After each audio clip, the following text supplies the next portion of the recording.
When even having a coat can't keep out the cold, this was a frozen Shetland as all of Scotland faced a freeze, and people worried about heating their homes come to warm banks like this one near Perth. I just worry, watch the smart meter every morning. When I get up, it's up to £3 already. I just shut all the doors and stay in the one place that's hot. Yeah, so coming here means you can not think about that too much. Think about it. Well, they can always guarantee it's warm here, I have to say, and mainly they're saying it's too warm. And you serve hot food here as well? Yeah, and we also deliver soup to the housebound as well. And hot soup helpful when it's cold? Indeed. And warmth is welcome, and the coldest temperature recorded at 7 a.m. this morning was a bracing minus 15.4 Celsius in the aptly named Kinbrace in the Highlands. Not much warmer, 3 areas hitting the minus 14s. Braemar at minus 14.4, Altnahara at minus 14.6 and Loch Glascarnock at minus 14.7 this morning.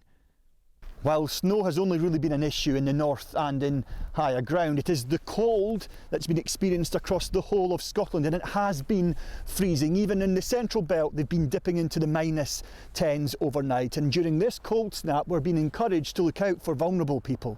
Well, the cold's a particular challenge, not least because just at the end of last year, more than 1,000 people across Scotland were taken to A&E for hypothermia. But older people can really have big challenges because of the different health conditions they live with, that they can cause and exacerbate issues with heart disease, with lung and respiratory conditions. It might interact quite poorly with medication that they're on. And actually, more often than not, some older people might not feel the cold as much as it is, but actually it's doing some significant damage to their body.